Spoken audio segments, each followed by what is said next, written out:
One of the first posts that I wrote for my blog, Casting Shadows, was connected to not a carnival, but a series that was going around at that time called RPG DNA.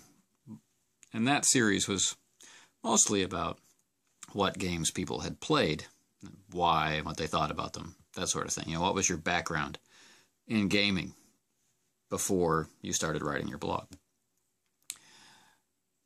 I took the post in a slightly different direction, and I wrote a post called RPG DNA, Memories and Inspirations, which was a list of some of my, at that time, favorite gaming memories and how they had connected into specific changes that I had made as a game master. The post is still up there to be read, so I'm not going to go over all the details, but there are parts of it that I wanted to share with this group of people, the RPG Brigade in all its various forms.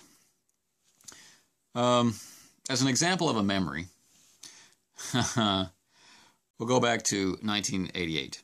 In 1989, we've stopped playing Dungeons & Dragons, and we are experimenting with a bunch of games, and this particular memory came from a Top Secret SI game. Now, we had all been sharing game mastering duties as dungeon masters, and I had started doing Palladium Fantasy. By this point, we were two of us were dabbling in running Star Wars, but we hadn't really started that Star Wars campaign yet. It was just about to break, and we were playing spies in Top Secret, and our group had 5, sometimes 6 players.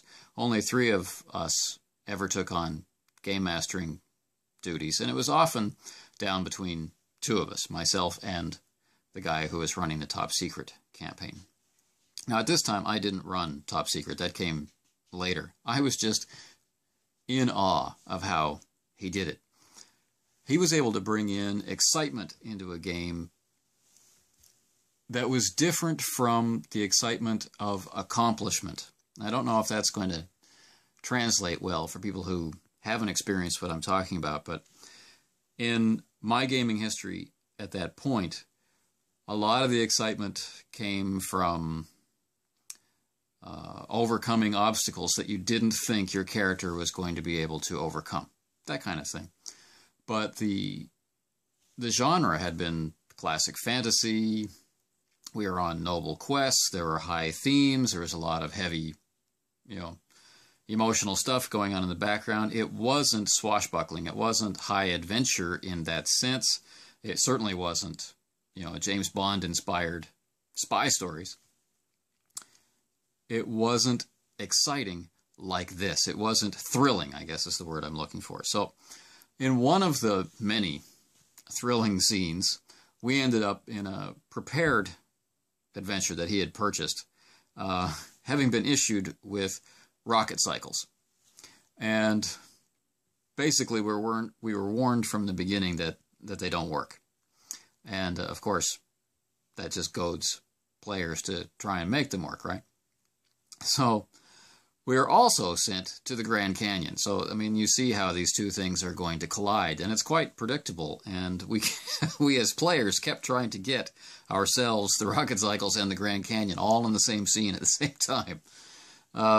But it never really happened until the very end of this particular session, when the 2 spies that were investigating, mine and another guy's, were separated, and the villains had stolen the rocket cycles at this point, and I stole one back, and we had this long merry chase through, the terrain around the Grand Canyon, and, as you can expect, I ended up having to try and use the rocket cycle and jump what later the Game Master said was a side canyon. He never really wanted to own up to the fact that at the time, we all believed that my character was jumping the Grand Canyon. And for years after, I would tease him, and I would say, not my character, I jumped the Grand Canyon. And that's really what it felt like. He made that scene of not knowing if the rocket cycle was going to work, not knowing if it was going to explode, not knowing if I would be able to make the jump across the canyon. He made that so tense just by his own enjoyment of the scene. He liked being a part of it. He liked creating that excitement. And he just lifted us up into a realm of imagination. And it succeeded. I was able, as the character, I jumped the Grand Canyon and rode off to town, and we were able to do the classic kind of A-team scene, preparing for the villains who couldn't jump the canyon, had to go the long way around. We were able to prepare for them and save the day. It was fantastic. But later, I began to wonder if that role was fudged. For many game masters, fudging roles is considered to be a technique. But it was this high level of excitement I'd had, and the strong level of identification with the character, and the thrill of this great success, this exciting, thrilling adventure, coupled with the sudden certainty that the role had been fudged to make it more exciting. So yes, it was a demonstration of storytelling skill, and yet the inspiration that I took from it later was that this was a technique that I didn't want to use. I never wanted a player at my table to feel the way that I suddenly felt.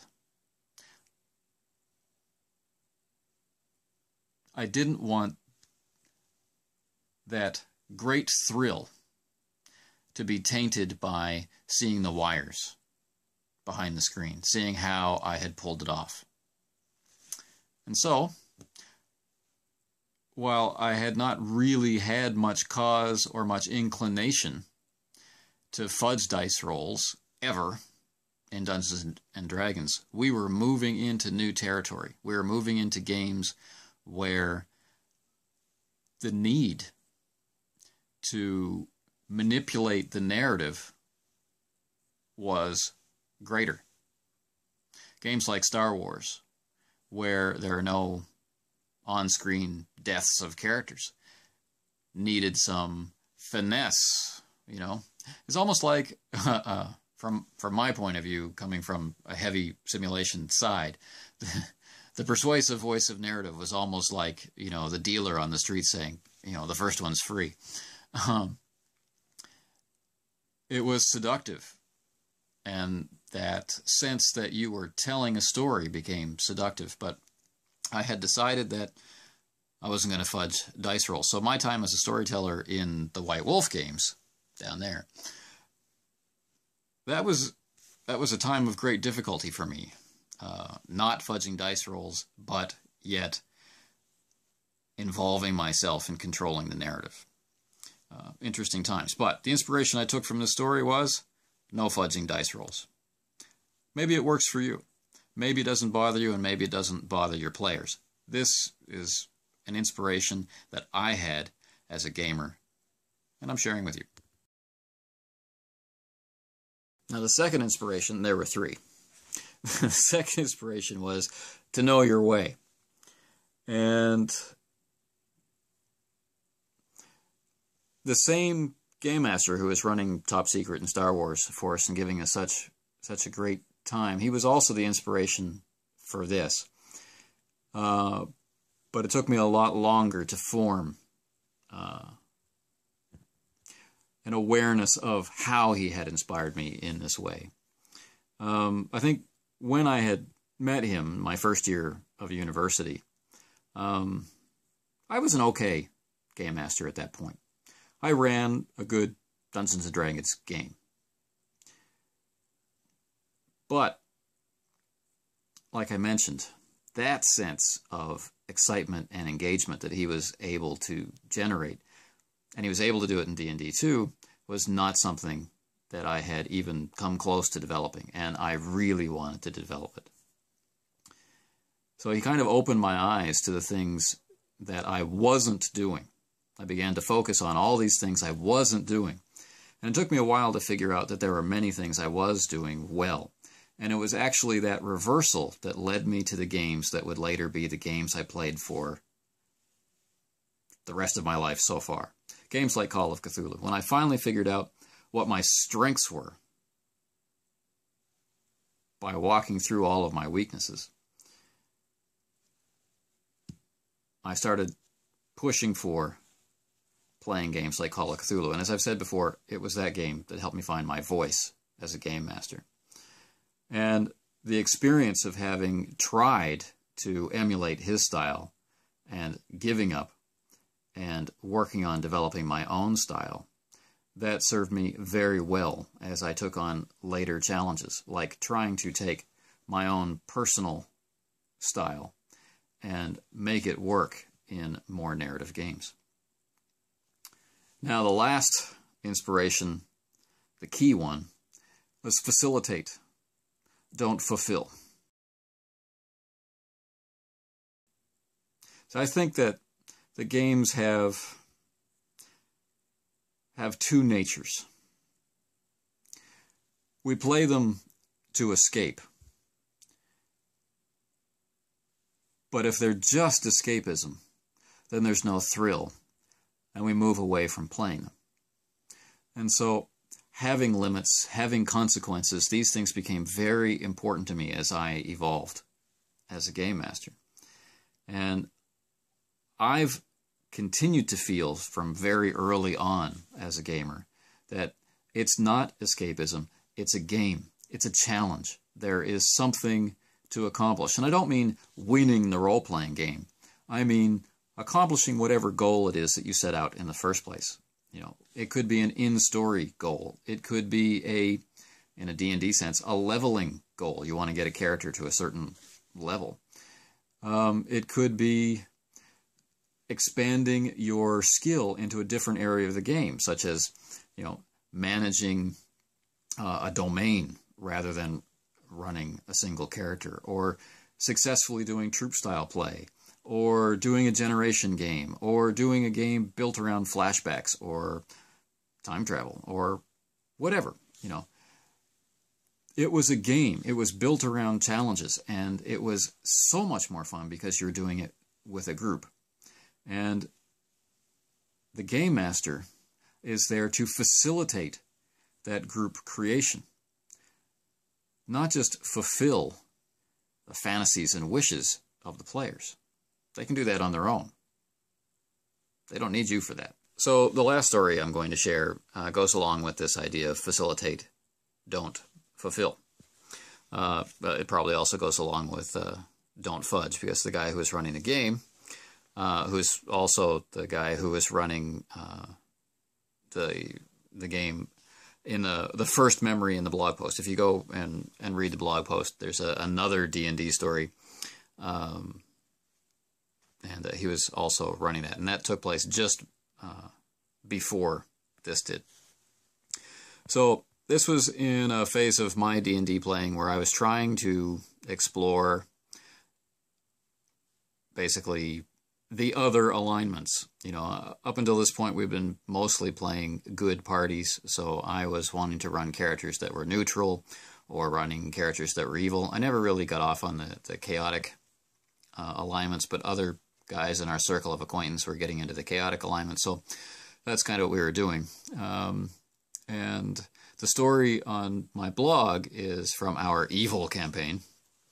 Not that we were really that evil, it's more like anti-heroes, but this particular character for this story was really not a nice guy, and this was us taking things to extremes. So the occupation was assassin, and basically it had been, I guess, like kind of a precursor to a game like Shadowrun. It was like running missions, trying to figure out the best way to accomplish the goal. That's how we did it. It wasn't an assassin in your adventuring party going for gold in dungeons, that kind of thing. Not even then. So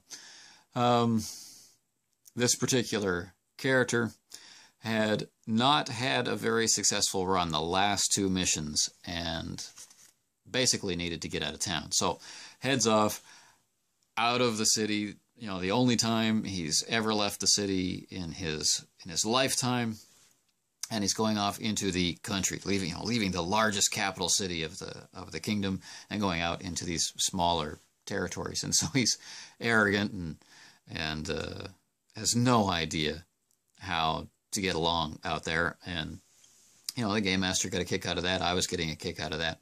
And keep in mind, the story is about facilitate, don't fulfill. So I arrive in this town, a walled town, and basically everybody's leaving, and they all seem to have a really good reason to be leaving. But I'm looking for a place to hide out, and I certainly can't keep trying to survive in the wilderness because I just simply do not have those skills. I've been lucky to make it this far. I just want a tavern, and I want to be able to lie low with protective coloration of other, disreputable looking men. That's the idea. And everybody's leaving town. And remember, I'm not playing a nice guy, so I don't go for the rumors. I don't ask questions. I don't try and figure out why everyone's leaving town. I just say, well, screw this, and try and find some place to lie low. So Game Master just smiles and lets me do it.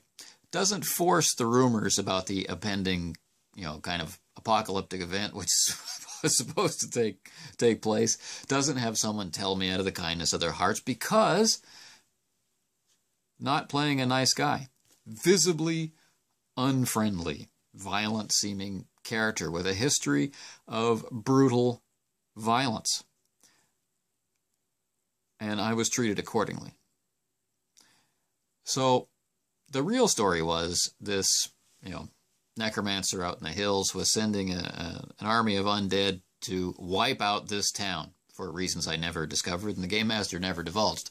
But as the apocalyptic event, not an apocalypse on a global scale, but just on a local scale, begins with, crap falling from the heavens and walls crumbling and stuff, I decide it's time to get out of town. So I head off into the real hills thinking, I'm going to die out here. Some pack of wolves or something is going to take me down. And of course, one random encounter later, I'm being chased by a pack of wild dogs. Nothing so cool as wolves.